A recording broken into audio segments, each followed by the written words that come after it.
And without further ado, thank you for coming to the history of string instruments. It's really, I've enjoyed getting to know Terry, and it's just a pleasure. I'm excited about his program tonight. And so without further ado, here is Terry Feldott. Thank you. Thank you. A lot of you know me already. This is a new endeavor. I'm trying to get a string instrument museum going. My name is Terry Feldott, and I'm from LaSalle, Illinois.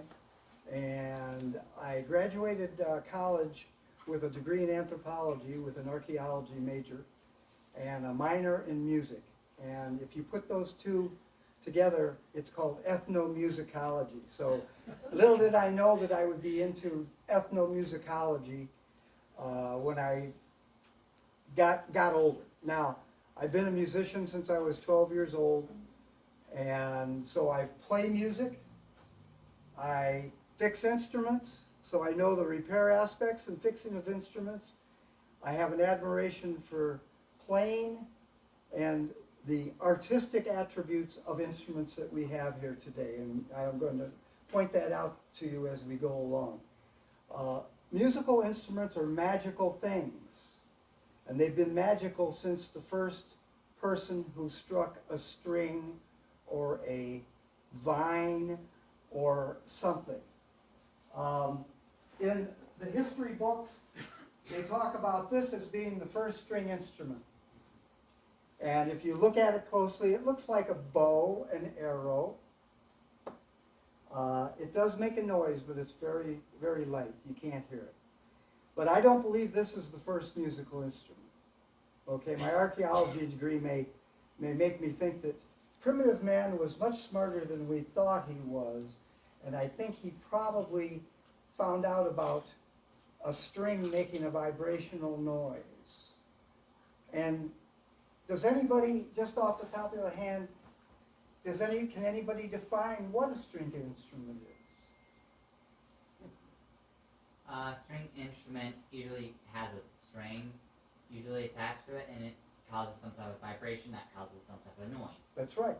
And that's exactly what it is. And that's what it has been since the first man hit the first note on a string instrument. Now I'm going to show you what I think is the first string instrument. You already saw the one that they show in the book. Okay, this is the first string instrument right here. This is what I believe is. It's a bone with either muscle or tendon associated to it. And that muscle or tendon, primitive man was walking around in the boneyards after they'd killed some animals at some point in time. And he went back to the boneyard to see if he could scavenge any more meat off the bone. And he found one that had this strange thing on it. And he hit it. Now this one, I'm going to show you the next one. You can't hear it very well because it's sort of breaking loose here. But what I did is I made one that I think you'll be able to hear. So I made the bone guitar. This is famous throughout LaSalle. I've given lectures to many grade school kids about the developments of musical instruments, and particularly the bluegrass instruments way back when. But this is always the one that when a young kid comes into my store, he always remembers the bone guitar. Now, I'm going to strike the bone guitar. It's the exact same thing as the bone that I just showed you. It's made of wood, and it has a string on it as opposed to a piece of muscle or a piece of sinew. So I'm going to hit that. Can you hear that? Mm-hmm. Okay. It's going to become louder in a few seconds, and I'll show you. So primitive man found this in the boneyard. He picked it up, and he was looking at it, and he was going to try to scavenge some meat off of it, and then he hit it. And it talked to him. It talked to him. He was amazed. My gosh, I'm taking this back to the fire, and I'm going to show everybody my thing I found. I found a thing that talks to me like my voice talks. We have vocal cords. This is like a vocal cord making a noise. So he takes it back to the fire that night, and all the people are there hitting drums, and they're smacking rocks together because that's what they had for music back then. They they had never seen something like this. And he came to everybody and he went, listen. And they all heard the magic of a new instrument being developed right in front of their eyes. Not knowing what it was magic. They'd never heard anything like it in their lives. So they became all super interested. And around the campfire that night, he walked around and he hit the noise and he made the noise and they were all fascinated by it. Well, he got tired after holding it up for so long. So he went over to the log that he was sitting next to and he put it down on the log and then he hit it again. Can you hear it get louder? Yeah. Little did primitive man know that he found out one of the first things of the physics of music or string instruments is that if you have a larger platform to put the string on, you get a louder noise out of it. Now this happened hundreds of thousands of years ago, I believe, that the bone guitar became something popular. Well, he was so fascinated with his bone guitar that he went back to the boneyard the next day and he found 4 bones that were of different sizes. He had his original one and he found 4 bones of different sizes. And he picked them all up and he was holding them in his hand and he struck them all differently.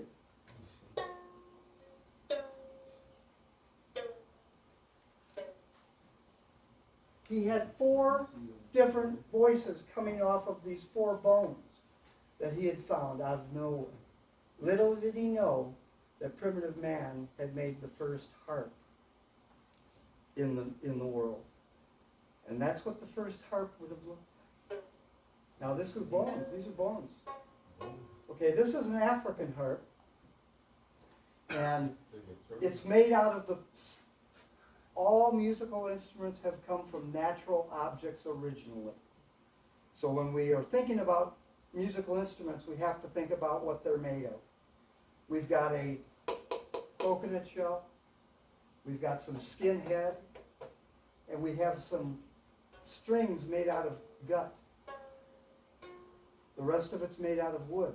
Natural substances that they could find any place. And this is where everything starts, is with the harp. Now, remember when Caesar was, Rome was burning, Caesar was playing this harp while Rome was burning. And many poets in the Roman world and Italian world would use the harp as a prop for their poetry. So the harp has been around for a whole long time. The harp evolves into our first picture coming up here. I had someone ask about this before. It'll come up here. This is the first time we've done techno music. So here we are. This is what we call a zither. Now this is taking the harp to the nth degree. The zither, and this is a sort of a modern zither, has a bunch of strings on it. And the strings are in chords, and then there are strings that are single notes. And what a person who's playing the zither, he would strum a chord and then play the single notes melody as he plays the zither. Go to the next shot. Here's another one. That's a super big one right there. That's a double holer is what we would call that one. That's a huge zither. Now the zither doesn't have any way of changing the note. It's whatever those notes are, that's what it has on it. Now we have a little change over from the zither. People found it very hard to play the zither, the chords, and play the single notes. So they put little knobs on it, and each one of these is tuned to a different chord. And so they could press that down, and the way that it's designed on the bottom, it would only hold down the strings that would change the chord while they were playing it. The first auto harp was made. This is an old one. This is a modern auto harp, which I have an example of here. So what we've gone to now is from a bunch of strings on a board to a bunch of strings on a board with some tuner things, tuners on them, so that you can change your notes. So the auto harp has more of the.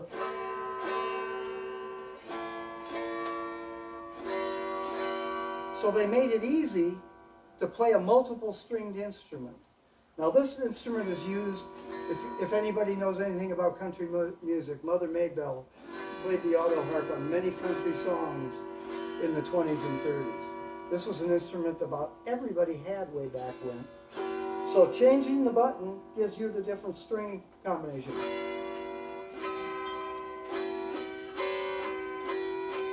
And as you change them, you can change the chords and play different songs.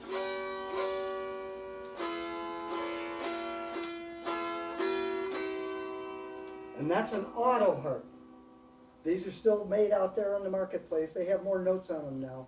But the auto harp is the next innovation from the zither. Here's another zither. This is a European zither. And you'll see a little difference in the European zither. It has sort of a guitar fretboard on it, right here. And you can see something that's very new in the string instrument world. There's things on here called frets. So you would press down on that fret. Instead of pressing down on a button, you'd press down on the fret, and then you would play single notes over here. So you could play some chords on this side, and then play single notes over on that side. Next. Here's another one. This one was made, that was a European, this one was made in New York. And this one has a lot of pizzazz to it. A lot of inlay work, pretty much identical to the other one, but a lot of inlay work. Got the fretboard. The wood material is Brazilian rosewood. All these instruments that we're going to see today are made of different materials. They're made of different woods. Different woods have different sounds. And they have different feels and different textures. That one is Brazilian rosewood, and it's the most sought after wood for guitar building right now that you could ever want. It's just a beautiful one. Okay, now here's an odd one. Now, if I was going to ask anybody in the audience what they thought that was, what would you say? Lute, ukulele. A lute, a ukulele? Tipple? Tipple? That's a zither, believe it or not. It has a bunch of strings. I may have the only one that is left in the world that is still functionable. This is a zither with the strings coming into the bridge area here, just like they were multiple strings on the other. But it's built like a guitar. I've got the patent rights on it and the whole bit for this thing. It's a really odd thing. It's got a piece of wood in the center. You can see it has frets on it too. That's something we're going to talk about in a little bit, about the frets. But that's actually a zither too. So a zither can look like a guitar almost. Okay, next. Okay, this is the strangest thing that I've probably ever seen in my life. This is called a violin uke. And it has a bow that you play. It's got a bunch of strings, as you can see. Here's the chord strings down here. And then you would take the bow, and there's spaces in between. You see the metal pieces here? Mm-hmm. Those all are separating different notes. And you take the bow, and you bow the instrument while you play the chords on the bottom. There's a little direction sheet here of how you play this thing. These things were sold in the 1920s, and they were sold in the 1950s. And as you can see here, back in the 50s, they were about 25 bucks. That's a lot of money back in the 50s. But this is the strangest thing. I've sat down and tried to play it. I have a couple tuned. I've tried to sit down and play it, but it is the strangest thing. And how anybody would buy one of these things, I don't know. They're so strange. Okay, now we're heading into something I think you all know. We're going to look at the violins. Now, violins didn't start out looking that way. In all actuality, when I went back to my history books, violins started out looking this way. And you're going to see another instrument that I have that has that same sort of shape. I'll hold it up. This is called a cigar box violin, and it's made out of cigar box. Probably made in the 20s or 30s when the Depression was around, and you could not afford a violin back in those days, even though they only cost about $3.50. you couldn't afford it, so some people made their own violins out of cigar boxes. It's a pretty fascinating piece. I have a friend who has a book, and it has about 500 pictures of different violin shapes, and museums have those. But I think this is probably about the first violin shape that would come about, because it's sort of a theme in a lot of instruments. It plays the exact same thing. If I take a bow to it, you'll hear the notes. Oh, that's nasty. Make that one sound a little bit better. So whoever made this way back when did a good job on it. I had to glue the neck back on. But I think this is where the first violin comes from. Now, the violin is a family instrument. Right here we have a picture of, is this the viola? Yeah. We have 4 different sizes of violins. And you'll find that to be in families. They have different families of violins. We have our full-size 4-4, what they call the 4-4 violin. Then we have the viol, which is larger. In every orchestra, there are 3 or 4 or 5 of these, 3 or 4 or 5 viols. Next picture. Yeah, Is that the cello? Yeah. Is that cello or is that Yeah. violin? Yeah, this is the necklace stuff. Yeah. Then we have a cello. That's the next size violin family. And then finally we have the bass fiddle itself, the largest of the violin family. They're all played the same exact way. They're used a bow to play them. And the bow, this is something that I find very strange about string instrument music, is somebody had to invent this and come up with the idea, you know, I can hook some hair on a stick and make music with it. So that's what was done. Now,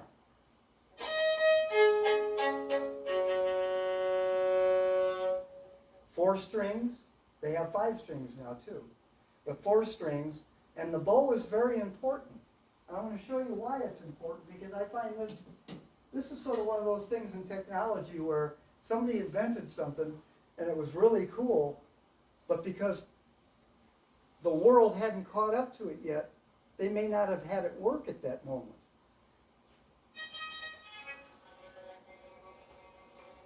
Okay? This is horsehair, that's horsehair, but hear how it's not doing anything very well? Okay. The first guy who made the first bow, he thought he had come up with something really great, and when he ran it across the string, it didn't make any noise. So he thought, oh, what did I just waste all that time on? Well, he had to learn that you had to put some type of pitch or rosin on the bow to make it sound. We put rosin on the bow, the horsehair, and that rosin grabs the string. And that's how the violin works. Is it that rosin? You can see some white stuff on the and that's the rosin grabbing the string. So the rosin, if he didn't figure that out, he sort of thought he made a mistake and there was nothing he could do about it. Somebody had to tell him, well, why don't you put some pitch on that or something? I don't even know if they knew about rosin back in the old days. Because again, this is coming out of the 12 and 1300s, folks. The heyday is in the 1800s, but this instrument is designed and thought about in a much earlier time period. And so somebody had to think about this bow, and I find this a fascinating part of the instrument, because if you didn't have the bow, you'd have to play it with your fingers. Now, there's 3 ways to make a string instrument play. You either play it with your fingers, you play it with a pick, which I have in my pocket. Where did I put it? Oh, I had a pick in my pocket. Or you play it with a pick. What do I do with it? Or you play it with a bow. So those are 3 ways you can make strings vibrate. And that's what's happening right here, vibrate. Now, I'm going to show you another aspect of what violins are all about.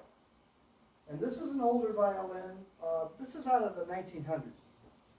And I'm going to show you the back of it first because you're going to see a lot of beautiful workmanship on this particular instrument. It's made out of flame maple. It's got beautiful inlays all over it. It's got like a binding of white around it. And this is getting to be fancy, okay? This is when music turns into art. And this is what I'm really fascinated with. But we have one other thing that's really cool about this instrument. Can everybody see the head on here? Oh, it's a dragon. Okay, it's a tiger or a dragon or some mythical animal. Did I tell you that musical instruments are magical? Okay. Yes. This is bringing magic to the musical instrument. What do we got there, the bass? Okay, we're going to be going to mandolins next. But this is what starts making things magical. I'm going to go to another piece right here, which is a banjo. I'm going to go a little ahead of it, but I want to show you the same type of aspect to it. This is an African banjo. And again, it's made of the crudest materials. Sinew for strings. The head is made of leather, calf skin, or goat skin. The back of it is a coconut. The rest of it's made of wood. But can you see what's on the top of it? Okay, there's a monkey on the headstock. Oh, that's not. I thought it was a woman.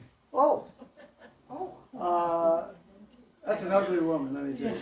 Yeah, it could be, but I think it's a baboon. Yeah, I'm probably. Okay, I think it's a baboon.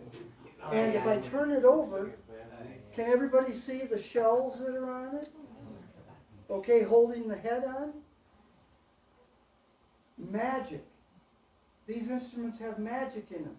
These are totems of wherever this was made. These are important symbols in their society. I would say that this instrument was made by the coastline as opposed to this one being made inland somewhere. Because it's got shells. What does a shell have to do with something on the inland areas where on the coastline shells have meaning? They used them for money. They used them for decorations, beaded shell necklaces, all sorts of things. But again, the fascinating thing about this is that they've dedicated this instrument to an animal. And that has to be seriously important to their society. These musical instruments all have significance in our society. Music makes us happy. Okay? And music has changed through culture, and these things are the very beginnings of those very interesting concepts of why an instrument is made in the first place. They're dedicating this instrument to shells and the baboon for some reason. I don't know why the baboon, you could pick about anything. And you can find this in many different instrument forms. Can we zip over to the Mongolian, these are mandolins, and I'm going to skip over that because I want to show you another. Can we zip over to them? Zip over to it? Oh, there we go. There it is. That's one. Okay, here's another example of a single string instrument with, look at all the workmanship in this. And then it has the headstock of a horse. Yep. Okay, so we're going to think that this was probably played in a place where there's a bunch of horses. Okay, maybe Mongolia. Okay, maybe it wouldn't be in the New World here because the horses would be totally different. Do we have a picture of the big one? Okay, we're still banjoing. There's that one. Did we miss it? Yeah, maybe we don't have that one right now. Okay, we'll not worry about it. I have, my wife went to Mongolia, and she brought me back this fantastic Mongolian cello. And all over this thing are pictures of animals. The bow is made of a hoof of an animal, and it's horsehair. It's a fantastic, fantastic thing. And again, it's showing what their society is all about. It's like the history of their society, their culture on this one instrument. It's unbelievable. I hope we do have a picture of it. We'll go to the mandolins now, because that's what we came up with. Mandolins are basically, the first mandolins probably come from Italy. And again, we're going to look at, this is a very fancy one. I have another one right here that I can show everybody what it looks like in the front and the back. In the beginning, we have instruments that are just made out of things we find in nature. Coconuts, shells. I even have one here that's,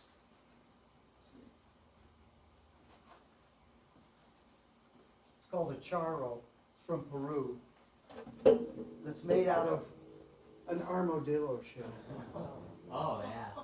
So people figure out how to use things that they find in nature to make their musical instruments. Now this happens to be the Peruvian state animal, the armadillo, believe it or not. And you can't kill armadillos anymore to make instruments because they're an endangered species down there. You know, all they have to do is come up to Texas and they can pick them up on the road anywhere they want to. But they made their own, this is their major instrument in Peru, called the charro. And it has multiple strings, but it's made out of an armadillo shell. So we're going to go from an armadillo shell, and people who didn't have armadillos or have coconuts in their area, we had to figure out another way to make an instrument. So woodworkers came up with the wooden shell, the wooden coconut.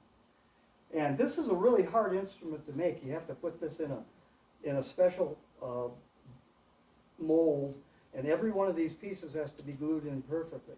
So the Italian mandolin, which we're looking at right here, is a very unique instrument to Italy. And the bowl back is something that's found in all sorts of cultures, though. We go to the next picture. Okay, this is a badly damaged mandocello, looking exactly like this, but bigger, about this big. Oh, I can see what you mean by that. And badly damaged. This one didn't survive many moves, probably. Someday we'll probably try to put that together again, maybe at the museum. Okay, another mandolin. So we see things that mandolin shapes. All these instruments are going to change shape through time. They start out a certain look, and then they start changing. This is what we call a K-craft mandolin. It wasn't a very expensive one, but it has a totally different idea about the shape and the insides to make it sound different. This was not an expensive instrument in its day, but it has something that's very interesting, a decal on it. Trying to make it look better so people would want to buy it. Okay, I mean, it just wasn't a plain Jane, even though this is not a plain Jane. This has a very decorative pickguard on it, and the back of it is very nicely done too. If you study this stuff like I do, the closer, so you might have some of these in your attic. Go look. The closer the pieces are together, meaning the more that they're on the back of the instrument, the more valuable that instrument is, because they had to cut so many more pieces. So this one is about an in-between. It's an average size. And it's a typical mandolin. It has courses of strings. We'll talk about strings a little bit right now. In antiquity, nothing was tuned like we have it tuned today. There's a whole process of all these instruments being tuned in different tunings. Oh, I should have showed you this one. This is one of my latest ones I got. Here's one that definitely we can see. Okay? Oh, definitely a soldier riding on a horse. Yeah, that's somebody riding on a horse, and that's sitting on another horse, it looks like. Oh, yeah. Or a goat or something or other. And this one is from It like has rings. Czechoslovakia. It has what? It has the little thing around there looks like brains of their force. Oh, that, okay, yeah, that was just for hanging it up on my wall, Ah. like so. But we can see that this one comes from an area that definitely were riding horses. And it's a single string. I'm going to get it working one day, but it's made of, we've got some type of a shell that has been carved, and our head is of calfskin. And that's how these instruments were made way back then, before they became wood, like you're seeing here. Just wanted to show you that one, anyway, the picture of it. So mandolins they're round in the beginning. Now we're coming to a modern mandolin, and you can see two knobs on it. This is actually an electric mandolin. This one's out of the 50s. We're going to learn a little bit about electronics here coming up in a few seconds. But that one's made in the 50s. This is a budget instrument that somebody would pick up to play in a country band or something somewhere along the line. Totally different. It's flat. Do we have a picture of the back of that? No. Okay. No. That one's totally flat back. I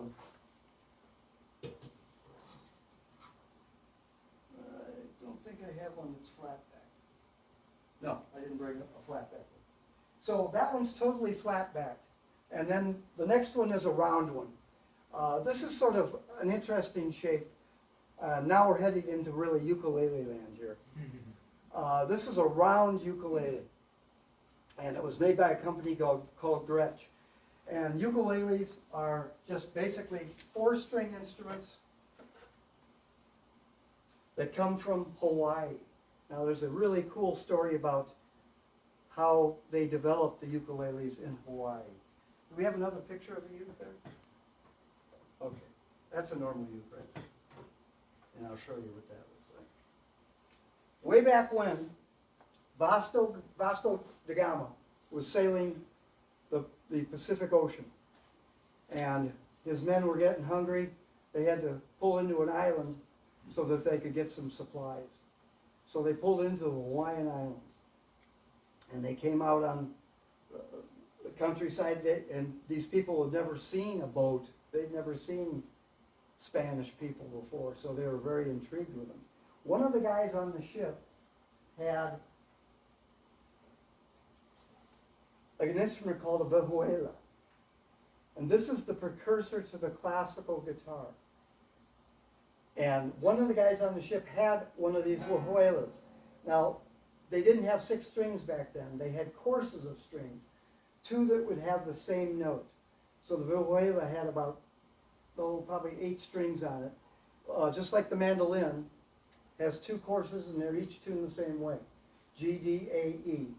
But he had one of these on, and he would play it for the natives. And so Vasco da Gama and his crew stayed there for quite a long time. They gathered all their food that they need for the next part of their adventure. And then they left, and they took the vihuela with them. Oh no. And yeah, they took the vihuela with them. And the Hawaiian people couldn't remember really what it looked like and what it sounded like. So they said, well, we have sort of an idea what it's like, so we'll make our own. So they made their own out of a coconut originally, and they put 4 strings on it, though. They couldn't remember how many strings it had, so they put 4 strings on it. Now this one's sort of a contemporary because it's got the headstock of a modern instrument. And I'm going to show you a real ukulele here in a second. But I want to show you that this is how it began. That's what they could remember. And they didn't know how to tune it either. So they were totally lost. So the Hawaiian culture had to come up with an instrument that they made by themselves and put a tuning on it that would work for their songs that they would play on. And that tuning happened to come about, and today we know it as My Dog Has Fleas. Ah. So we have here is a Hawaiian ukulele that you can now get in Hawaii. And if I strike the strings, and hopefully it's in tune, it says, "My dog has fleas." Doesn't matter what those notes are. They do have names. But it doesn't matter as long as they get to "My dog has fleas." And the Hawaiians started playing totally new music on a ukulele.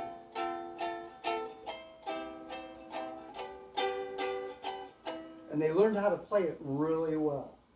And it's their state instrument right now. And ukuleles come in a bunch of different sizes.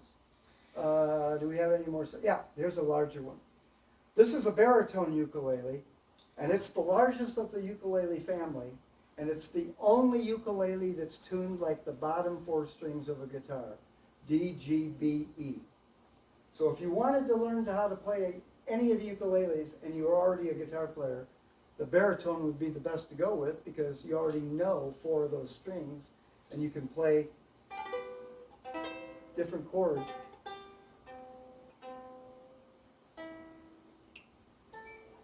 But they had to come up with that too. So where did they come up with the modern baritone ukulele that was different than this? There's 2 in between. We have the soprano, and we have the concert, and then we have the tenor, and then we go to the baritone. So instruments we see in families. We saw that in the violin. We had the violin, we had the viol, we had the cello, and we had the bass. So instruments they make them bigger to get more sound out of them. So the technology, sort of what you're trying to do with any instrument is make it as loud as possible so it can be heard and have the best tone that you can possibly achieve.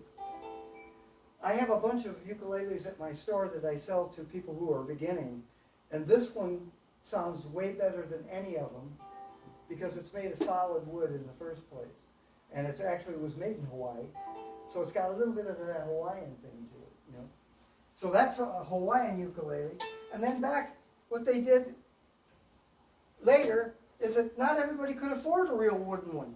So they made one out of cardboard for little kids just to fake like they were playing, I guess. So, you know, that happens too. Cardboard? But it's made out of cardboard. It's not even made of wood. That's made out of cardboard? This is made out of cardboard. The neck is wood, Okay. but the body's all cardboard. But you could make the neck out of a broomstick handle and put a string on it, and it would make, as long as you have a hollow body, you can get the noise out of it, just like on a normal ukulele. Question? Okay. Looks like you got a question. Me? Nope. Okay. Next. Okay, I put this one in just because I'm a Cubs fan. Yeah. The reason I put this one in is because this was made at IVCC with a 3D printer, every piece of it. And I knew the person who ran the lab, and they said, "Would you like to have a ukulele made?" And I said, "Yeah." And they said, "What color?" And I said, "Make it Cubs blue." So I put the decal on it, but they made it. This is all made of plastic, synthetic material. We looked at instruments that were made of natural materials found right out in your backyard. We looked at instruments now that they started making out of wood and had to really make them out of wood pieces and do a lot of work in the process. Now we see an instrument that's made out of plastic. Now, any reason why this could be happening? Why would they make ukuleles out of plastic? Cheaper. Cheaper. Well, wood is becoming of short supply. And even guitars and everything are starting to become a short supply. So we're trying to find new avenues and new materials to make musical instruments out of. This one happens to be made out of plastic beads. Plastic beads. And, Yeah, do you play that? I haven't put strings on it yet. Yeah, I didn't say that. It probably has pretty much the same sound, not probably as acoustic sounding, but it probably has pretty much the same sound. Oh. If this thing has any sound that's worth a hoot, then that thing is going to have 10 times the better sound out of it. Okay, next. Okay, now we're looking at the family of banjos. The banjo is really one of the few really American instruments. Yes. And I'm going to show you, the banjo starts right here with our totem. This is from Africa, and we already described it's probably from the coastal area.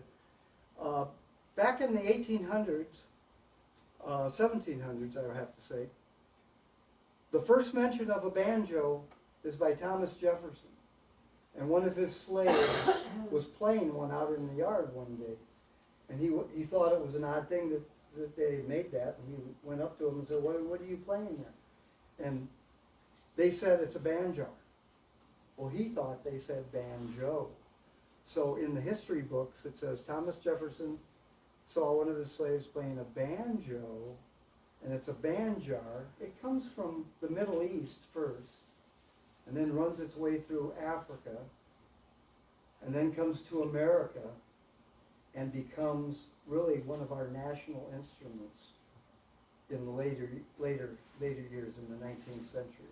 But it starts out just like you see right here, made out of a coconut with a gut head, with sinuous strings. And I was going to tell you about strings again. The guitar string is an interesting piece of the instrument. It's what vibrates. It's what makes the noise. Everything before 1900 had gut strings on it in the guitar aspects, string instrument business. Pianos had metal strings, and I'm going to show you the sitar. It had metal strings 3,000 years ago. But everything had gut strings. The gut strings were made out of intestines of animals, stretched in the sun. And there's a wives' tale about the best animal was a yellow cat. So where a lot of instruments were made back in the old days, there were a lot fewer yellow cats in those days than there were black cats and white cats. But the strings became sinew. An important date that we need to remember in all of string instrument history is about 1923.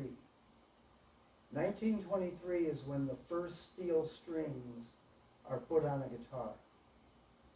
Up until that time, from 1500s, 1200s to the 1900s, all strings are gut, even on violins.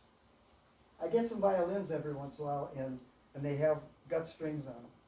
And I say, well, you know, wow, you don't see that very often. You don't see, because they're steel strings now.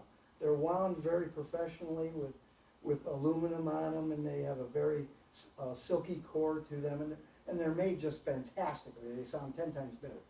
But everything was gut. So we have to think about Mozart and Bach and Beethoven, the symphonies. And there had all these violins and viols and all the instruments. And they all had gut strings on them. Well, if you've ever heard a gut string, it doesn't sound very good. They're bumpy, and they go out of tune really fast because of environment. And I had a girl bring in she brought in go to the next slide. Okay. Girl brought in an old Baroque guitar, and she had gut strings on it. And she says, can you make this sound any better? You know, I had never seen one. And it was a little tiny thing. And I said, well, I don't know. I said, what are these strings that are on here? And she says, these are catgut strings. They cost $150. Okay, strings cost about $10 a set. These cost $150. And she said, can you make my instrument sound better? And I'd never seen it. So I said, well, I'll try. So I did. I did a little work in the bridge area, got it better sounding, but the strings were so weird that I couldn't believe that anybody would be playing them. And this is an instrument that was playing music in the Baroque period. Okay, I'm going to go to the next thing here. What we're looking at, right, you had the Resophonic guitars? Yeah, that's cool. Did she play it, or did Yes, she she just- played it. She played it in Oh, Oregon in a totally Baroque band, Oh, where they played real original instruments out of that period of time. They played sack butts instead of saxophones. They had guitars that had the gut strings. Wait, sack butts? sackbut is what a saxophone becomes later in life. And they had flutes, and they played traditional music on the traditional instruments. It's really fascinating. Go back and, go to YouTube and listen to Baroque bands. Okay, what we're looking at here is something that comes about in the 1920s when the ukulele world happens, when Hawaiian music is very popular. This is what's called a resophonic guitar, and I'm going to show you what's on the inside of it. Back in 1920, a company called National Guitar, which was out of California, developed an inside piece to a guitar. We're not looking at a guitar that was just made out of wood now. We're starting to look at things that are made out of synthetic materials. So they made this thing and they called it the Volcano Resonator with a biscuit on the top. Okay, so it looks like a pot lid, and it also, when you made your popcorn years ago, the pop thing would sort of look like that too. But it looks like the top of a pan. Who knows where they got the idea? The reason for it is because of symphony playing, because of the ukulele bands. Now the ukulele bands, we had 4 styles of ukulele, we had mandolin players playing with it, we had all these instruments playing. The guitars weren't loud enough to play with them at the time. The technology wasn't there yet. In the 20s, in the late 20s and 30s, the guitars started getting louder. But what they did was that they made an instrument called a resophonic guitar. This is an example of one, and I'll show you the back. It's called hula blues. The hula blues? Yep. Okay, the one that you're looking at there is made out of metal, and you can say sort of the same pictures on it. Okay? So, the resophonic guitar.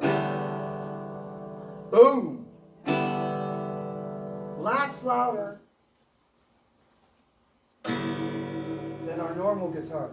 So the resophonic guitars start playing in all the orchestras because they're so loud. And let's see. I brought a slide. I guess I've lost some things while I was there. Oh, there's a slide underneath. Is there a slide over here? Yeah, here it is. So, what happens is, in Hawaii, they have a strange tuning called slack key tuning. And it's an open tuning. So you don't have to play normal chords. This one's tuned normally in standard E. But they have a slack key, and they would play all their Hawaiian songs in all sorts of different keys. And the players of these guitars would put them on their laps and play them with a bar.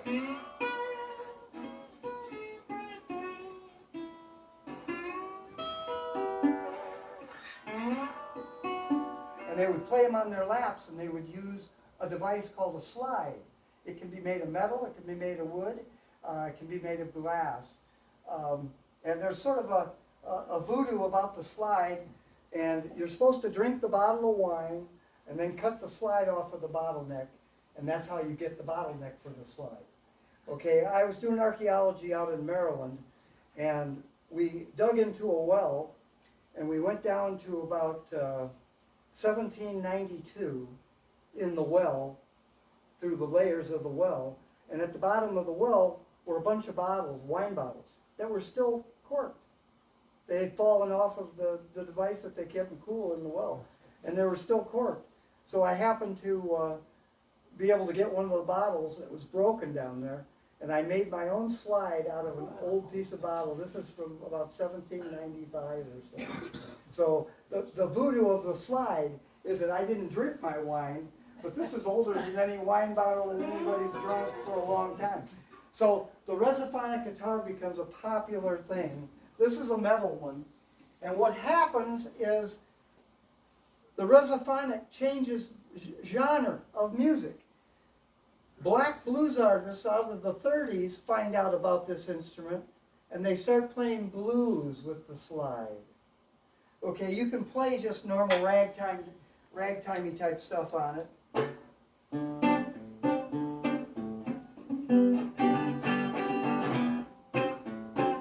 But the blues players found that they could use the slide, and because it had this haunting reverb sound, They could get, now that sounds like a human voice. So the black blues players found this to be a very attractive instrument for the style of play that they were playing. And they would tune them in all sorts of different tunings. But the resophonic guitar becomes popular. Now, I'm going to show you another piece of a resophonic guitar. At the same time that they made the small one, the Volcano with the biscuit, a couple brothers named Dopra developed the speaker. It looks very much like a speaker, and they put what they call the spider bridge on top of it. And it has a totally different sound. I couldn't bring I didn't have enough room to bring all the stuff. But it has a totally different sound than this one. But this is a major innovation in resophonic instruments. This pan is 10.5 inches. This pan is 9.5 inches. They both have a totally different sound. And people who are into resophonic guitars have one of each. And they might even have more than one of each. Okay, and so we're here. So this one, there's a bolt holding this on, and it vibrates through the spider bridge. It's a very interesting concept. Where they came up with it, I don't have the slightest idea, but the Dopra brothers made it famous, and they actually have a name of an instrument that's named after them called the dobro.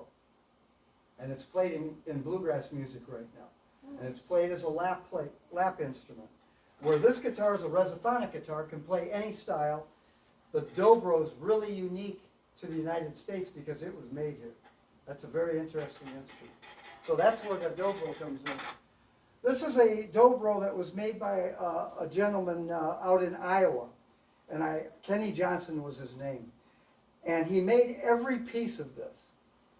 The reason I bought it was because all this abalone inlay that's around it and on here and in his name and up the neck and around everything, and it's even on the back.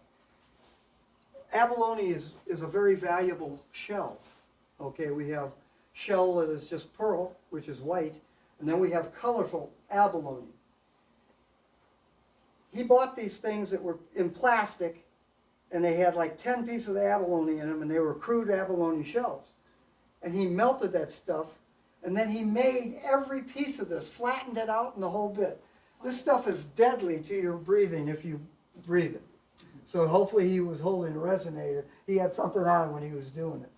He used his wife's earrings for the 2 sound holes here. And as you can see, it doesn't have it doesn't have the F hole. It has the round sound holes. So that was the way the sound came out of it. He made his own pickup. He cut every piece of wood. He cut every hole in this pie pan. You're talking about the pie pan. He cut every hole in that pie pan, and he made his own spider bridge to go underneath it. I thought it's a piece of Americana. Some instruments are not really to be played. They're to be admired and looked at, and that's what Americana is all about. So that's a piece of Americana. Here's another one. This one comes out of the 1920s also. When the Dopra brothers and National were making these guys, there was a guy who was in California named Weisenborn, and he was making a totally hollow steel instrument. Not a steel, this is all wood. Do we have a picture of the back on this one? I don't think so, no. Okay. Not in here. The neck, the thing that's interesting about this instrument is that unlike a guitar that meets at the body here, this instrument goes all the way up. This whole thing is hollow all the way under the fingerboard. And it became the most sought after slide instrument in the world right now. This was made by a good friend of mine, Greg Stiles, from Magnolia. He found 2 of these Weisenborns in somebody's attic, and he meticulously took all the measurements of it, and then he sold them, because he sold them for like $3,000 a piece. They were very valuable. Oh, wow. And then he made his own, and I got to buy one from him before he passed away. So that one is a Weisenborn lap steel. Very sought after. A performer who plays one right now is Ben Harper, very, very well-known folk artist. Next. I don't know. Okay. Was this one supposed to be in here? It can be. This is just gonna show you that there's any number of strings that you can put on any instrument. And one thing is that usually strings with odd numbers doesn't work out very well. This is a 9-string instrument. 3 bass sides and 6 on the other. It's 9 string. I have a Montgomery Ward's catalog that has the same instrument in it, and that instrument is from 1917, and it has 9 strings on it. Okay? A company called Alvarez came up with one in the 60s and put 9 strings on it, but between that period of time, I don't see anybody who ever made one. This was also a lap guitar, so this was played with ukuleles in Hawaii. The 9 strings giving them a little bit more flexibility in what they were playing. Again, we're trying to, what technology's doing is adding more strings, making the bodies different, making them big, you know, hollow, larger, more strings on them. We're trying to figure out ways to produce the better tone and the better instrument. Next. Okay, yeah, we saw that one. Okay, here's a modern resonator guitar. This is called a Supro. It was made in 1959. This is made of fiberglass. Oh, yeah. Okay, so now we've seen instruments that were made of wood. We've seen instruments that are made of plastic beads. This is fiberglass. Fiberglass became sort of popular. It's got the same biscuit bridge as we saw on our resonator over here. But this is sort of the hip-looking version of it. And it sounds horrible. I mean, again, they found out right away that fiberglass doesn't make a very good sounding guitar. Yeah, But they have yeah, the same fine. insides. So it does have the reverberation of this guitar. Just not as loud. It's really sort of thin, too. But next, we're looking at an evolution here, folks. And the evolution is we have guitars that are made that we put on our laps that are just like normal guitars, and we play them with a slide. And then we have guitars that are made that have resonators in them to make them louder. In 1923, the first pickup was made for an acoustic instrument. It was made by Rickenbacker, a company called Rickenbacker, which was out of California also. This is the first pickup that was ever made. There wasn't an amplifier to play it into when they made that pickup. They had to play it through an old tube radio. So this is called a lap steel, and this is entering into the electric world. This one's out of the 50s, but the original Rickenbacker one was made in 1924 or 25, and it played. And everybody started looking at that direction as to going lap steel. Today, in modern country music, this is a very valuable instrument because the sound is totally different than anything you'd ever listen to. Even an electric guitar with a slide sounds different than this. Next. Okay, we're in banjos. On the last one? The one Yes. you just done? Yes. What's the significance of the Morse code on the neck? Oh, is there Morse code on it? It's probably not Morse code, but it looks like Morse code to somebody who knows nothing about guitars. This? Yeah. That's just decorative inlaying. Do you see Morse code in that? What's it say? That's what I asked. Yeah. No, what it says is, electric guitars are coming, folks. Hold your ears. That's what it says. Because that's what's taking place. Okay, we're looking at the banjos now. Go to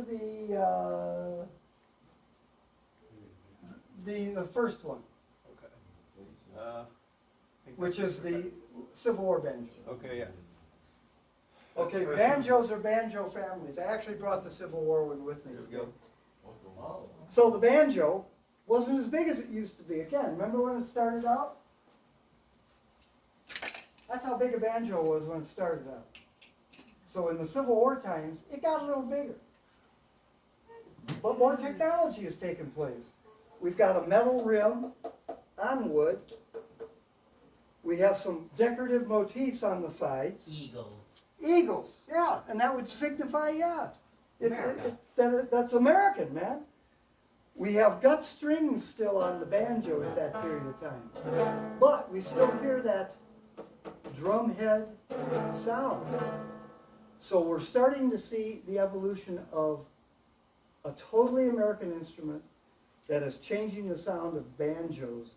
And this doesn't even have frets on it. We haven't even talked about frets yet. But this doesn't even have frets on it.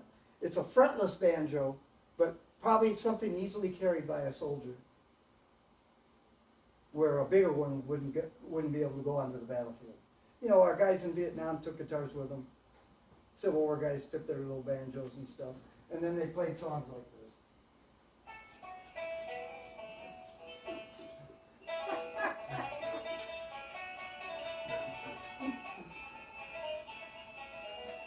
That's the only song you're going to hear here tonight. Okay.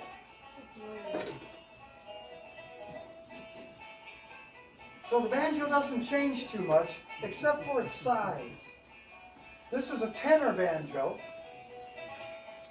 Tenor banjos have 4 strings.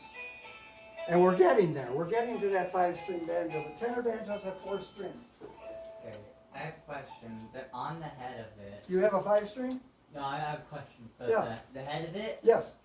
is that in like a, can't think of words, but octopus kraken thing on the head? No, that's actually, well, that's mother of pearl, and the shape of it looks more like a fleur-de-lis. Are you familiar with that name? It's really sort of hard. It has sort of a crown on it, and then the pieces are sort of like a vase, but it has more of a fleur-de-lis looking thing to it. When I show you some other pieces of the mandolin world, you're going to see some pretty inlay. This is a tenor banjo in full size, so that you can see what the size of a tenor banjo is. The uniqueness, this has 2 unique things. Whenever you see an instrument that has what we call mother of toilet seat, mots, Toilet seat. this comes out in about 1935 or so. They didn't even have this material up until that time. They would use inlay, like we see up there, to decorate the instrument. This also has a head that we call an arch top instead of a flat head, which I'll show you flat. And that one you can see is a totally flat head. This one has a little arch to it, and this is called an arch top tenor banjo. It's a little brighter than its counterpart that has the flat head. I bought it because I was going to make a 5-string banjo. I'm a banjo player, and I was going to make a 5-string banjo out of that bottom because it's made really well. It's really built well. So I was going to make a 5-string out of it, and haven't gotten there yet. Okay, next. Okay, here's a 6-string banjo. So we have all sorts of numbers of strings. We have 4, we have 5. The 5-string banjo, which I don't know if we have a picture, we probably do have a picture of it. The 6-string banjo is popular right around 1900. It's called a classical banjo. And again, I told you that not until about 1923 were these strings steel. So when this instrument was made, and I know this instrument was made about 1915, but when that instrument was playing back in 1900, it had gut strings on it, and it didn't sound all that cool. But this is one made by a guy named Clifford Essex, and you can see a lot of inlay. Again, you see a lot of the fancy inlay to it. And if you look at every one of the pieces, they're all different sizes, they're all different cuts, they're all different sanded pieces. That was totally handmade. It's got a little tiny head on it, about the size of this one. Yeah, probably about the size of this one, right here, even though it looks bigger than that piece. Yeah, it looks like up to my head. Little tiny head. So, that's a 6-string banjo. Next. Okay, there's the harmony that I just showed you. Okay. Showing them up. Okay, and here's an Orpheum. You can see all the fancy inlay, and I think, did I bring the Orpheum with me? Oh yeah, I did, it's in the case. Where'd the case go? I want it. We'll just look at it. Yeah, there's probably one there. By the board, Oh, by the Kodo? Up above, here. Oh, yeah, that's it. Okay, so we have an Orpheum, and these were made in probably the 1920s, and it has lots of fancy inlay all over it. This is an elaborately made mando banjo, 8-string banjo. We have silver smithing on the back end of it, really beautiful maple wood, built really well. This was a high-class piece in its day. So mandolins have come a long way since the very beginnings of our very inexpensive mandolins. So we'll put that there. Okay, next. Okay, we're to Americana again. This is the lap dulcimer. And the lap dulcimer is probably the easiest instrument that you could ever buy to want to play. Doesn't have many strings on it. You tune it to an open tuning so that you can just do one. I'm going to sit right here and do it. You can listen to it. You can.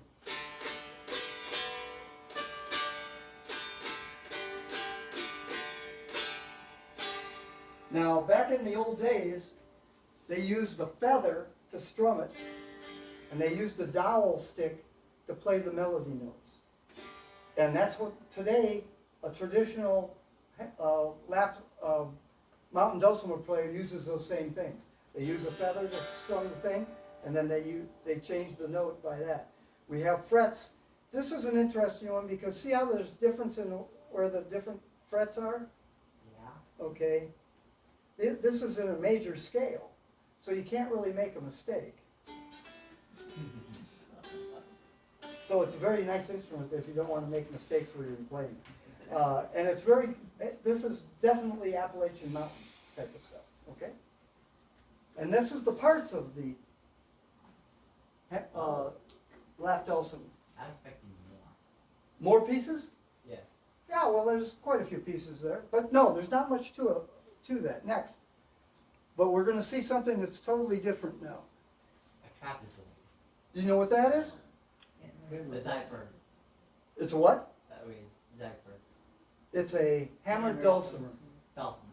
Okay, so they not only have made dulcimers that you strum with feathers and use dowel sticks to play them, they've now made a hammered dulcimer that you hit with drumsticks. I have another picture that shows, yeah, there they are right there. This is a smaller version, and you use the sticks to play the melodies. All the strings are tuned in a comprehensive fashion so that you can play music on it, just like the mountain dulcimer. You can hardly make a mistake if you know where these notes are. But you're adding rhythmic drumming to the sound of it. So we've added another thing to hit our string with, and that's a wooden mallet of some type. And that's called the hammered dulcimer. These are beautiful sounding instruments. Go to YouTube and listen to it. The next picture, this is a Chinese hammered dulcimer that could be 200 or 300 years old, if not older. Yeah. You can see what kind of shape it's in over the years.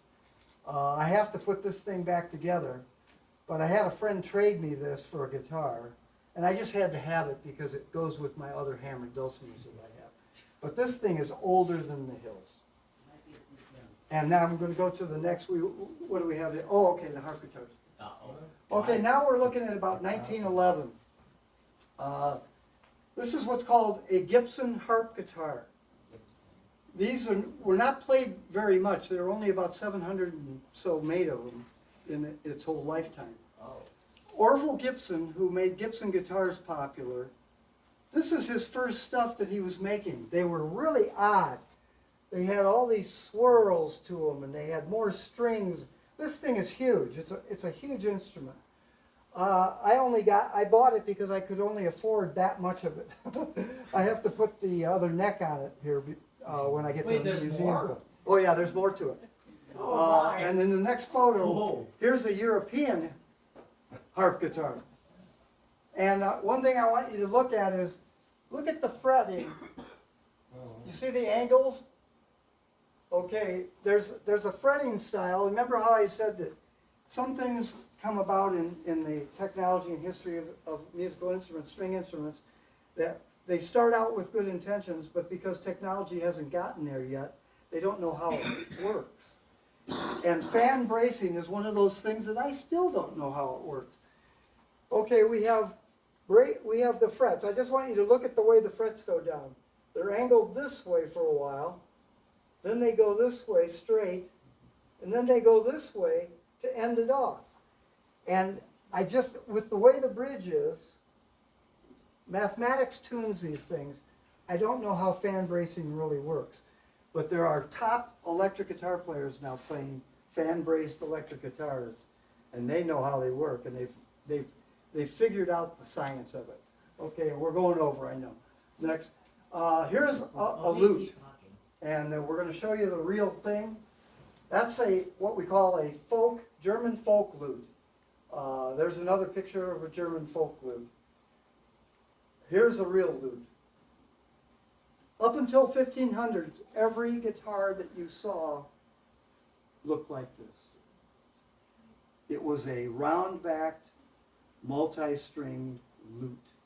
And there was no term for the guitar other than lute. And that's where the term luthier comes from. My name of my museum is going to be Musical Instrument Museum. Is that it? Simple. No. String Instrument Museum for the Preservation of Luthery Education. And that's talking about the lute here. And the lute is the first guitar. This even comes before classical guitars. But every guitar, and this one has a unique feature on it. This is so old in relative musical time. It has gut for frets. There's not metal yet for frets. Everything, a lot of these things that we've seen previously have metal on them. This has got gut for frets. You can move them around and change the tuning of them.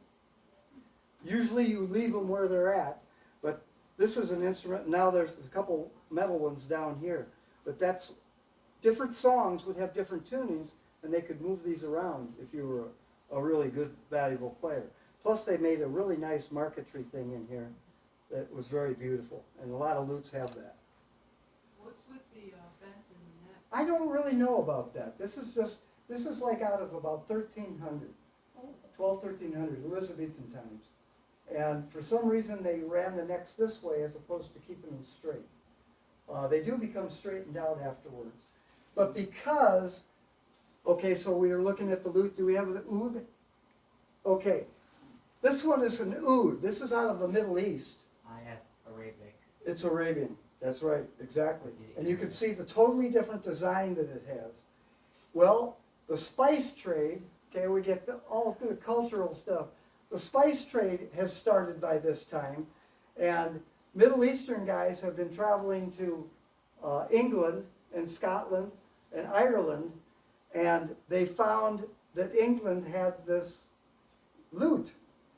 Well, they went back home and they made their own, and they called it an oud. And again, all that designing has meaning. That's just not on there for any reason. The triangles, the ivory that's in here, all the little marquetry things, that all has meaning. The fretboard, the way it's fretted, the binding around it, all that has some meaning to the piece. But that's what the guitars look like for a long time. Round back, lutes. And they're very hard to play. I've not had much fun playing them. This is a 1950s guitar. 1850s guitar. Guitars were smaller back in those days. They were actually really tiny. And not until the middle of the 1800s did the classical guitar come about. This is typical classical guitars. They've been made since about the 1860s. Same size, same quality woods. Nylon strings though, remember? There was no steel strings yet. So they're nylon strings. Classical guitar players don't think that any of these other guitars that we've shown you today are real guitars. This is the real guitar. They're sort of stuffy. but they believe that this is the original guitar and there's no other guitar other than this one. Okay, that one is a very interesting one because it's that was made in Austria before the war. And there's a coin on the back. It was made by Levin Guitar Company. This has got the best European woods in it that you could ever produce an instrument out of. The same woods that Stradivarius used in his violins. You can't tell by looking at it, but if you analyze what it is, it's the same woods. And it's a classical guitar, obviously. Somebody has done some terrible things to it. And I picked it up off of a guy because I wanted to refurbish it. And I will refurbish it for my museum. Thanks. Okay, F-hole guitars. I've shown you a lot of instruments here today. What does that represent to you just by what you've learned today about Violin. instrument? Violin, doesn't it? Yes. That's the concept that they're using. This is a carved top instrument. It's called an arch top guitar. It's totally different than a round hole, which is flat backed, round hole. That's got F-holes on it. And the F-hole guitar has a totally different sound. The violin obviously has the F-holes, and that's what it's copied. Again, people use the same things they saw in the past to make the new instrument. F-holes? Okay, what started the F-holes? I think they probably weren't all F-holes. Again, I've seen a book of 500 different violins, and they all have different kinds of F-holes and round holes and all sorts of different things. Stradivarius, who is famous in the 1800s for building violins, he used the F-hole standard. And most everybody used those, started going to that F-hole design. There's lightning bolt designs and all sorts of stuff that you can put in there. They're just ways for the sound to get out. But there's reason why they're the size that they are.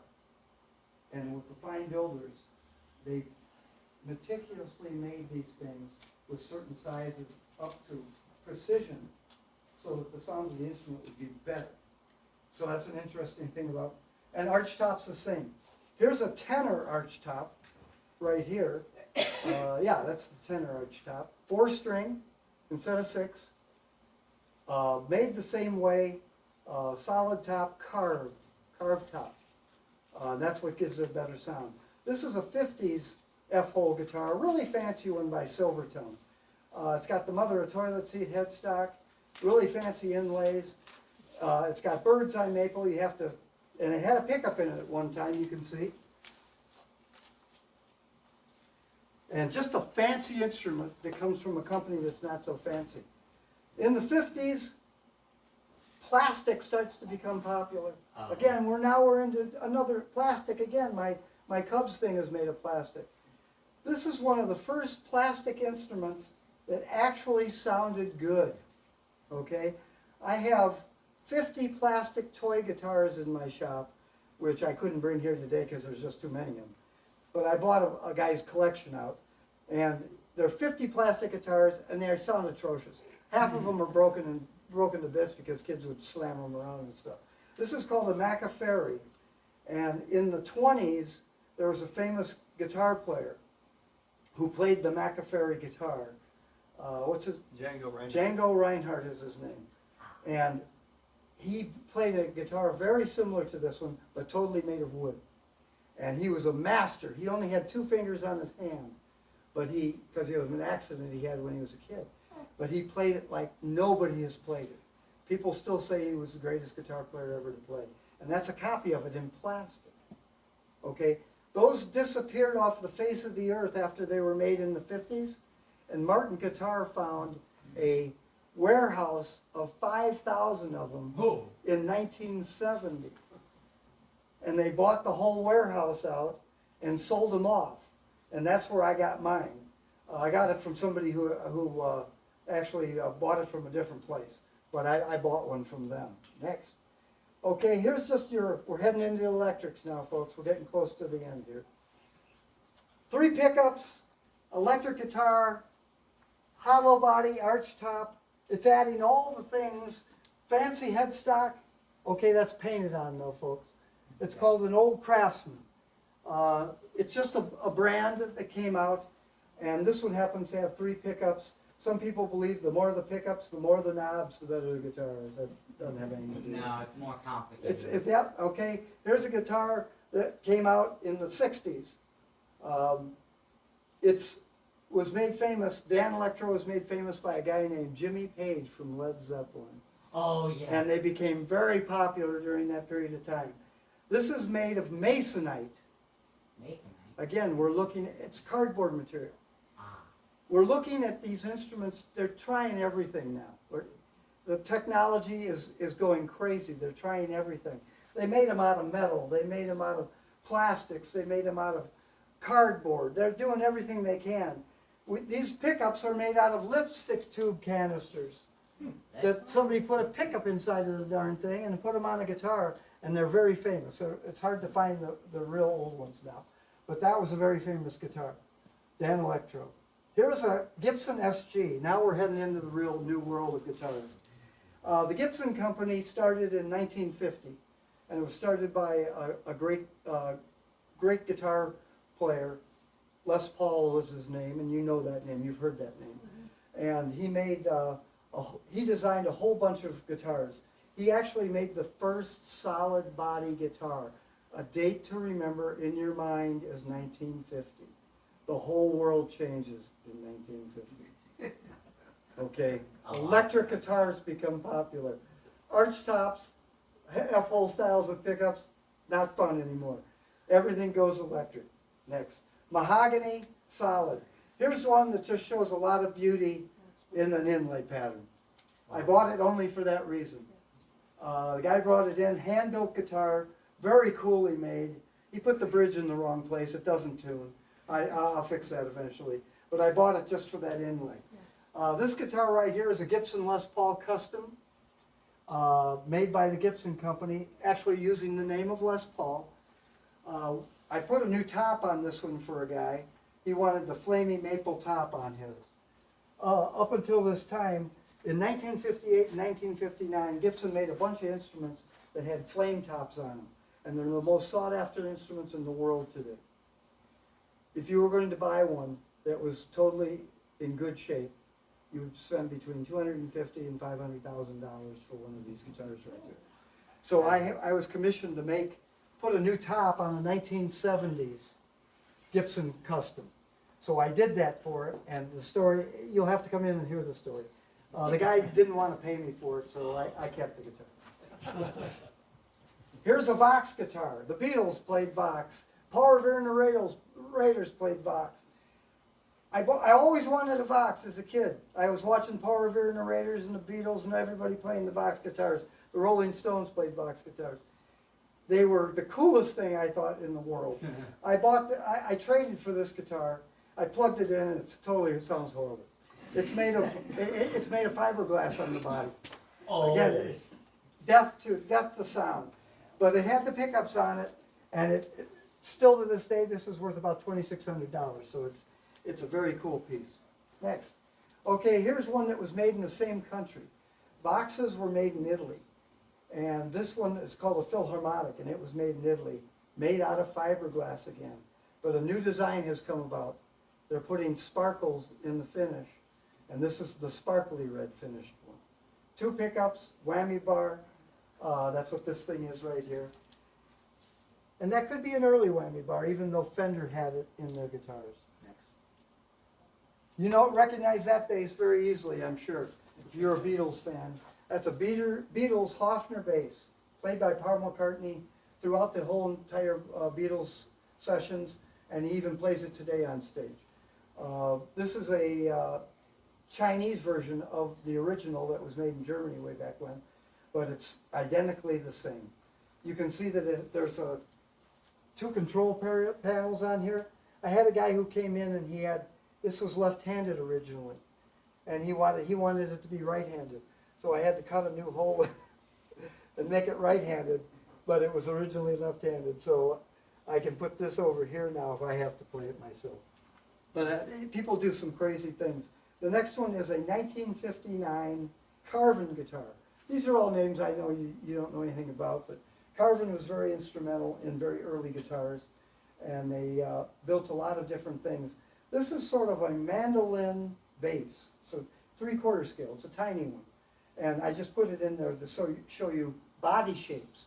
Notice we're seeing a lot of different body shapes now, and that's what's taking place in the technology now. Is they found out that different body shapes sound differently. The different woods that are in them sound differently. So we're exploring a lot of different body shapes. Okay, there's a strange one. I've never seen another one of these ever. That thing looks as modern as spaceships do to me. And it was probably made in the 40s or 50s. It's a K-style guitar, strangest shape I've ever seen. Wait, K? A K, yeah. That's it. It actually says Wards in here. So sold through Wards. Probably made by K though. It has a archtop bridge on it, tailpiece. Strangest thing you'd ever see. Sounds pretty good, believe it or not. Oh, But that's a strange shape. Okay, so now we got to this guy again. that one. Remember I said this was a Vilhuela? Well, this is Americana here. Somebody built this, but it looks exactly like the Vilhuela of the past. So I wanted to show you a picture of a guitar that was another radical design. Somebody who had sort of an idea of what they wanted to do on instruments, but didn't really know how to build a real instrument. But it still makes noise, so it's a string instrument. Okay, there's the 3-holer. You're noticing now that we have F holes, we have round holes, all sorts of holes. We have resophonic holes, we have decorative holes, all sorts of holes. This guitar was built in about 1980, and it's called a McPherson recording guitar. I bought this from Matt McPherson himself. There's only 12 of these in existence. He only made 12, and Chet Atkins has one, and Jerry Reed had one. They're both passed, and I have one. So when I get my museum going, I'm going to find out where the other 10 of them are at least. Okay, the reason for the name. You would put a microphone in front of each of the holes, Oh, and you would get bass out of this side, treble out of that, and mid-range out of the back, making it the McPherson recording guitar. It's made of a spruce top. It has something that no other one of them has. This gold marquetry around it. This is the only one he made that had that on it. So I have one of the very rarest of his style instruments. It's a very cool instrument. I played it for about a year, and it didn't fit the music I was playing, but it's a very nicely made instrument. They made a million mistakes on it, but he and his son were not guitar builders, but they came up with a cool idea. It's a very cool idea. Okay, we're looking at Ovation guitars, 1965. Anybody who ever saw Glenn Campbell play guitar on his Glenn Campbell show saw this instrument being played on that show. It's called a Ovation, which one is this one? This is a balladeer. Fiberglass back, rounded like a shell. Again, we're going back to the beginnings. Made like a shell. This instrument has a spruce top. Thing that takes place with this body is this body right here loses 20% of its sound out of the back and sides. You can feel it when you play it. Feel the vibration against you. That means it's losing sound out of that. When Kamen made this instrument, Ovation, he wanted to stop the sound from going backwards, and he wanted to make the perfect performance instrument where all the sound came out of the front. This only loses 2% out of the back. All the rest of the noise comes straight at you. oh boy. Okay, and Glenn Campbell made it famous. They actually make it now, instead of using fiberglass, they use graphite resin backs and sides, and even tops. I don't like the guitars personally myself, but it is one of those technological things. Why are they making these? Because the wood is gone. It's getting very hard to buy wood. So they're making them out of all these substitute materials today. That's just a strange looking one. A guy up in Chicago made that, and I thought it was really fascinating, so I just wanted to have a picture of it. Again, shape. It looks like a cat. I know, that sounds good. This is a 12-string guitar. Nothing different about this. It's just a harmony off the rack. Some of the old blues players played these guys, 12 strings. This is one that instead of having courses of strings that are the same tuning, 12 strings have a high strung and a low strung tune. So we have a high E and a low E, a high A and a low, and it gives it a very beautiful sound. Very full, very chordy sound. 12 strings are very fascinating. I've owned dozens of them, but I don't play 12 string very much, so I have had to sell them off. Okay, that is a balalaika. Russian made. We're in European stuff now. We just headed off into the world instruments. This is a balalaika, 3 strings. If you saw Dr. Zhivago, you saw them playing the balalaika on that show. Not much different. I have it here. Yeah. Made a little differently than most of the guitars. Again, it's a triangular shape. Not too much in triangles. Made of different pieces on the back, so very similar to our mandolins of the past. Not a whole lot of fanciness to them.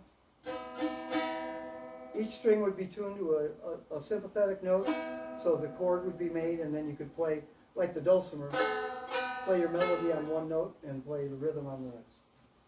Next. Okay, we're back to the, You talked about this one already, right? yeah. I mean, we might be, okay, a friend of mine made this. This is a gourd banjo. And after we had our our little banjo, they made them bigger. And a friend of mine, Greg Stiles, again, made this instrument. It's a gourd banjo. If we have a picture of the back, we do. It's a big gourd with a neck on it, and it has the head, rawhide head on it, and 5-string. And that's what everybody played up until a certain period of time, until the metal ones became popular. So that's really a neatly made instrument. It sounds pretty good, too. I was surprised. Greg did a good job on that. Next. Okay, now we're definitely in world instruments. What the heck? Okay, that is, we call that a vinya. The vinya is the precursor to the sitar. Oh. It only has 7 strings. If you'll notice, it only has 7 strings on it. If we look at this one, we see 7 strings plus a whole bunch more.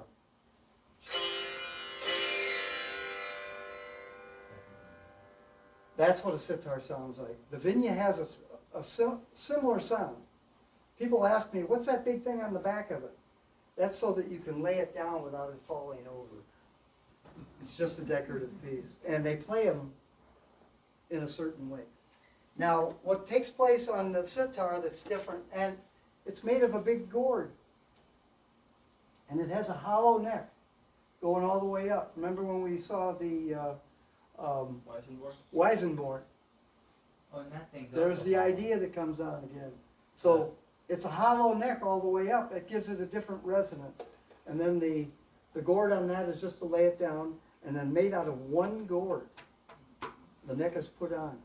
It's a pretty amazing instrument. Pretty amazing. But the main thing on this is that it has sympathetic notes. If I hit a note here, pressed it down on the fret, a sympathetic note rings out. There's a bunch of strings that go below these, and so when you hit that, you get those different notes. Kevin's played this instrument. I've seen him play it. So the sitar is the next step past the vinya. The vinya is older probably by 1,000 years. That's a Japanese ukulele. I just wanted to Okay. show you that you can buy round things too. Okay, this is a Chinese erhu. This is the Chinese violin. If you watched the Olympics a couple years ago, in China, there were like 500 people playing the erhu. See, I might have to use my other bow.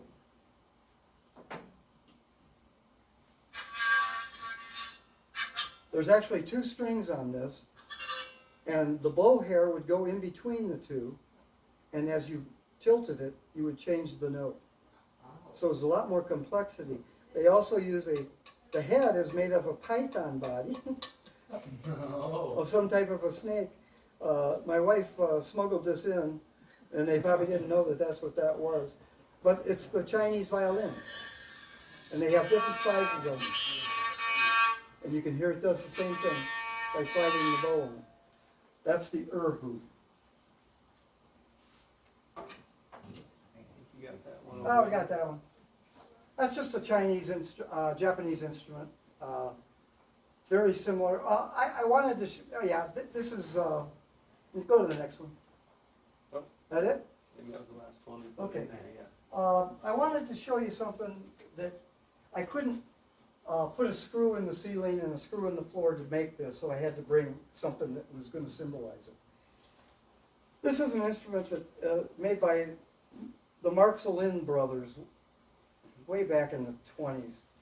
And I'm using it as an example of what we call a diddley bow. The diddley bow is a string that's tied to the ceiling and to the floor, and you tighten it, and when you hit the note, you can change it with a bottle.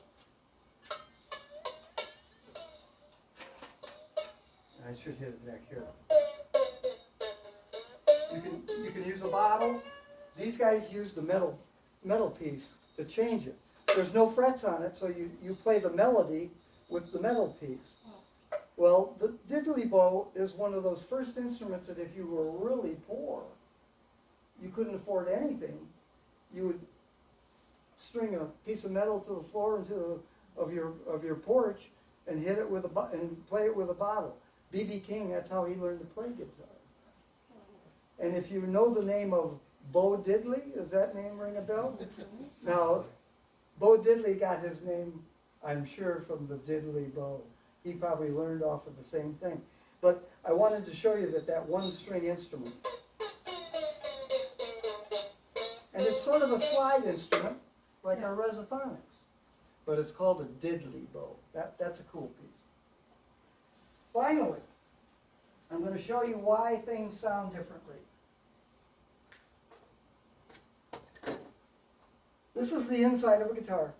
This is a classical guitar. And you can see sort of what I call a fan bracing system. It's what makes a classical guitar sound the way it does. And what keeps the guitar from caving in on itself. We have a fan bracing system. And that's why nylon strings could only be used on classical guitars. This is not strong enough to support steel. So steel string guitars, I have people bring these in all the time and they put steel on them and they just totally crunched them. But there's not enough to hold the string down on this. A date to remember, 1923 or 24. Martin Guitar comes up with the X-brace. The X-brace allows metal strings to be put on the guitar for the first time. So from 1926 on, everybody's making guitars with the X-brace. Martin didn't patent it. They said, you can go for it. We think we make it better than anybody else. But they put the X-brace in, which made the guitar strong enough to hold up to steel strings.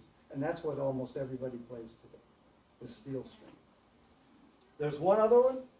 This is the cheapest version that you can get. And that's lateral bracing.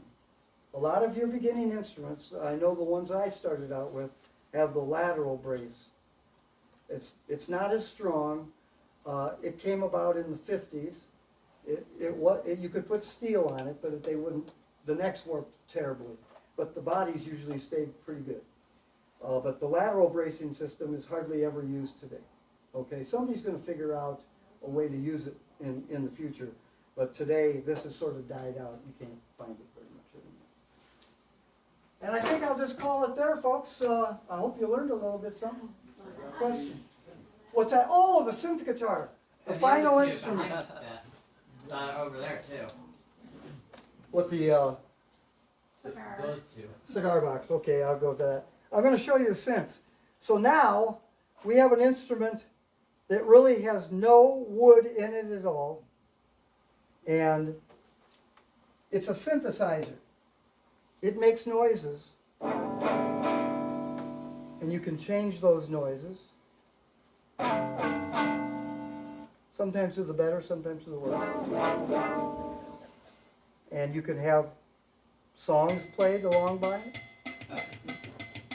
And it's a touch-sensitive board. And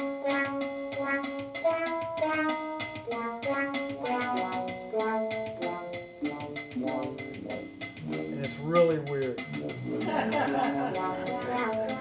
And they give you this bar so you can hit a note and do your little whammy bar thing. There's strings on this end of it, so it's a true string instrument, but the soundboard is touch sensitive. I'm going to take that noise off of there. There's a demo song. I'll get rid of that. Okay. And then we have a bunch of different rhythms that we can put with it.